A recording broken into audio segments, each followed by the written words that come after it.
kay Presidente Duterte. Kabalo ko na kita-gid mo. Kami nagsakit ni ako, nagsakit ko, ni nanay, nagsakit ko para sa anak, nagsakit ko para sa tatay sa anak. So, wala kong kabalo, duha ka po pa, akong anak na ginamit ng tatay, and same thing po, nalukoy po ko sa tatay sa akong anak na 80 anyos na, i-kidnap nila. So, ano yun, na nagmukha sa daw ang asa na ko kapanguha ko puso. Ako, taon na ko mag-pray sa ito, ang taon na ko mag-hinak. Kaya, kitaan mo na wala tayo. Sorry. Nalimutan ko.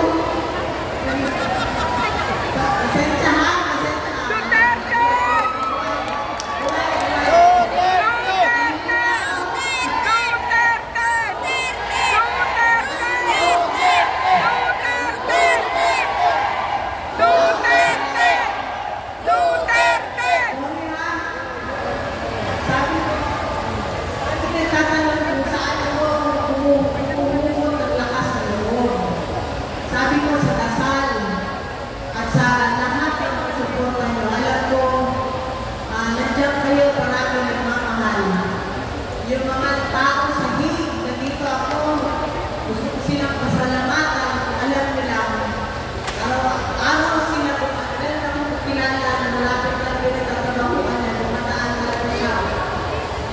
Iski na hindi siya narinig ni Pangulo Duterte.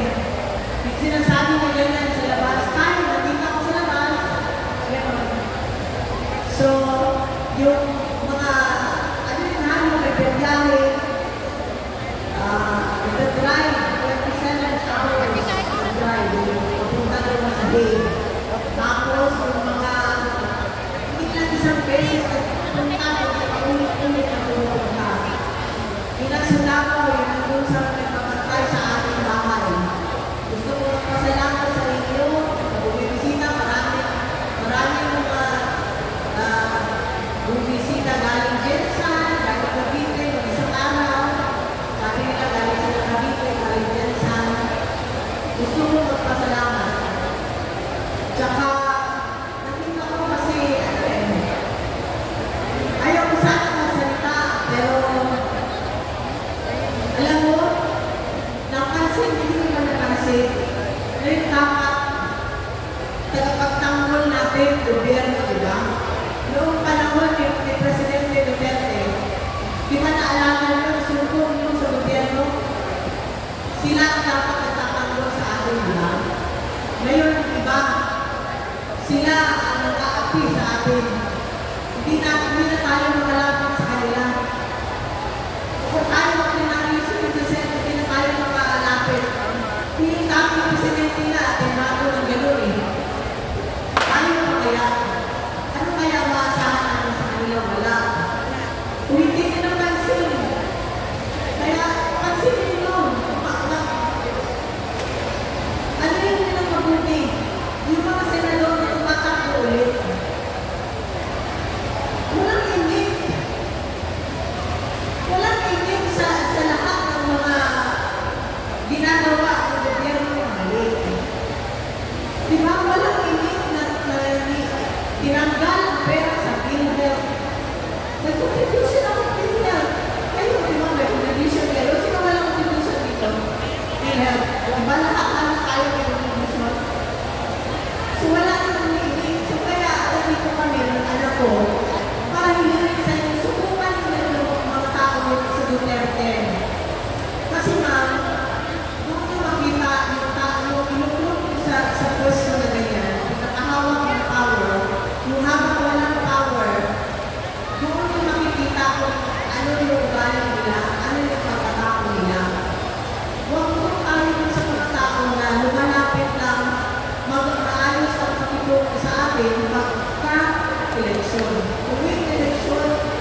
iboto ang Duterte.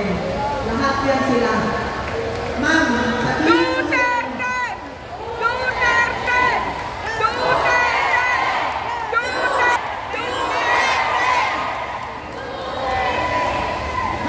sila lahat. Noong before naging presidente si Pangulong Duterte, nandiyan na sila.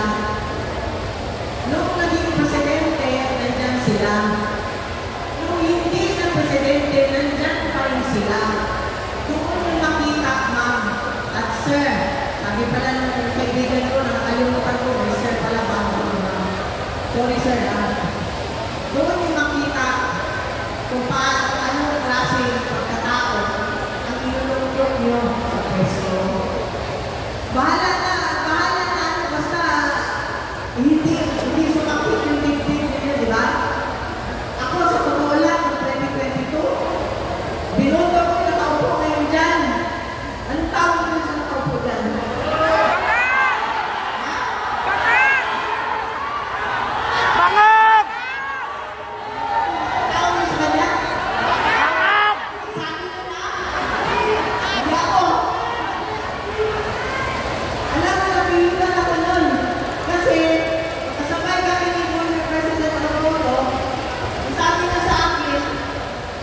Iboto mo na lang kasi ano naman si Inday. Siyempre, kapatid ng anak ko, na ano, ako nalagay ko, gano'n na yan, sakit sa dibdib ko ngayon. Di para hindi ka masaktan, dito. Di ba ka? Iboto mo, ako hindi ka naman pinapansin dito. Wala naman, baliwala naman, hindi ko nagkalapitan. Sino nalapitan nyo dito? Si Go, di ba? Nakikita nyo, di ba? Yung ibang senators, wala na. Ganyan yung pasa sa eleksyon. Diba? So, ito sila ma'am. Sabi ko, pag kay Pastor Ibuloy, alam mo si Pastor Ibuloy, sinabihan ko si former President Rudy Duterte. Sabi ko, pinulong, sinabotahin, baliktarin naman siya. Gusto mong bayaran, kaibigan mo pa rin hindi kaibigan. Ganun na ang piliin ninyo. Ngayon ang nakaupo, ano nangyari? Ha? Pera. Inuuna yung pera. Wala na tayo.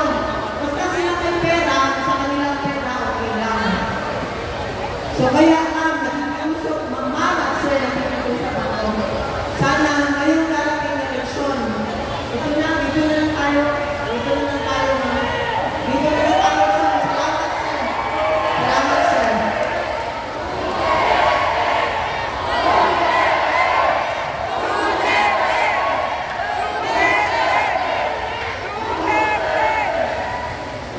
Sa lahat ng mga alam ko, ang support po namin, no? Supporters ni Pangulong Duterte, supporters ni Vice President Sara, supporters din ng mga anak ng Pangulong Duterte. Ngayon ko lang pinalilang ng mga na ipapahihingin ko sa kanya na pagkatapos nito, mag-aral lang muna siya.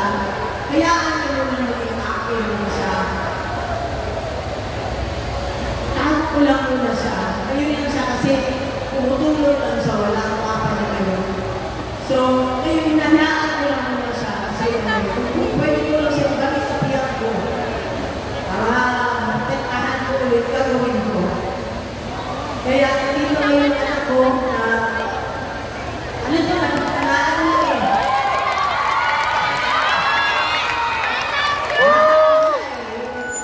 Gusto ko muna siya mag-aral. Gusto ko magkaroon siya ng life, buhay na tahimik. So, gusto ko pakilala sa inyo mga kakilala. At ang anak ko, Pangulong Duterte. Papahilan ko muna siya. Ngayon lang. Salamat.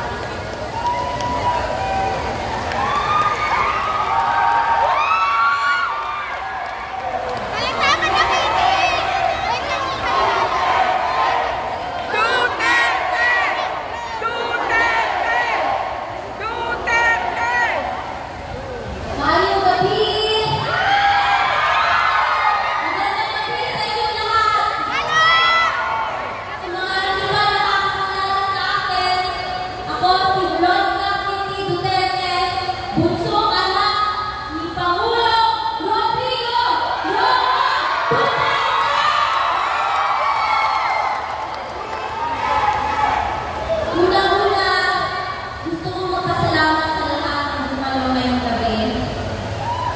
Salamat sa walang sawang pagmamahal at pagsuporta niyo kay PRRD, sa akin na pamilya niya at sa Duterte.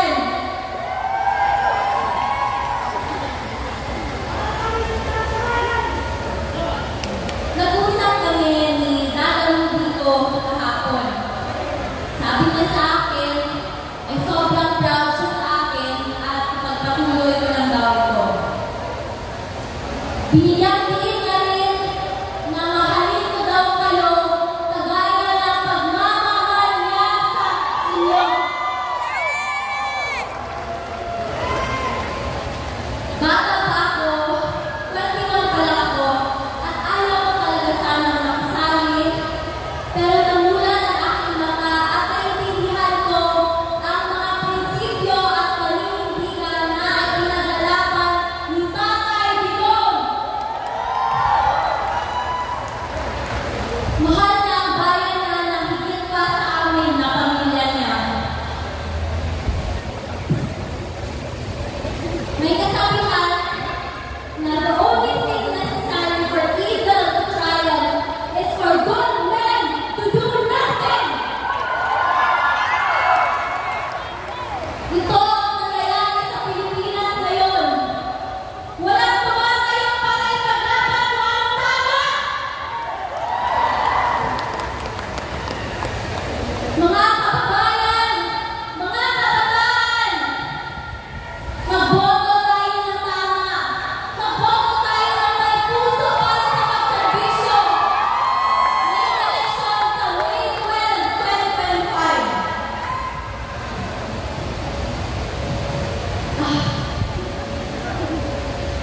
Suportahan natin ang Duterte o PDP Senatorial State. Huwag natin silang kalimutan, mga kababayan.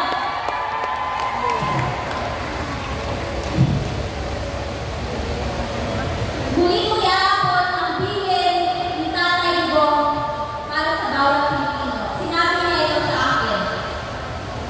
Do good. Fight for your country and fight for what is right. Sabi niya, huwag kayong mag-alala because this is not forever. God will intervene. And He sends His love to all the Filipino people. Maraming salamat! Maraming salamat! And God save the Philippines! Pilipinas! Duterte! Duterte! Duterte! Duterte! Duterte! Mga kababayan, Miss Hannah Abacelia and Miss Veronica Kitty Duterte! Sino ang naniniwala na muli natin makakasama si dating Pangulong Rodrigo Duterte? Sino ang naniniwala na ngayong midterm elections ay papanalo natin ang Duterte? Sa mga oras na ito, mga kababayan, ipakita natin sa buong mundo ang lahat ng mga Pilipino ay nagkakaisa para kay dating Pangulo Rodrigo Duterte. Malayo man siya, wala siya dito sa Pilipinas, pero siya ay nananatili sa ating mga puso. Sa mga oras na ito, inaniyawan ko ang lahat na itabas po natin ang ating pasalmos. Ipakita po natin sa buong mundo ang liwanag. Ang liwanag na yan ay sumisimbolo ng ating pagkakaisa at ang ating paniniwala na muli natin makakasama si Tatay Digong. Ang liwanag na yan ay sumisimbolo na ang Pilipinas Duterte pa rin!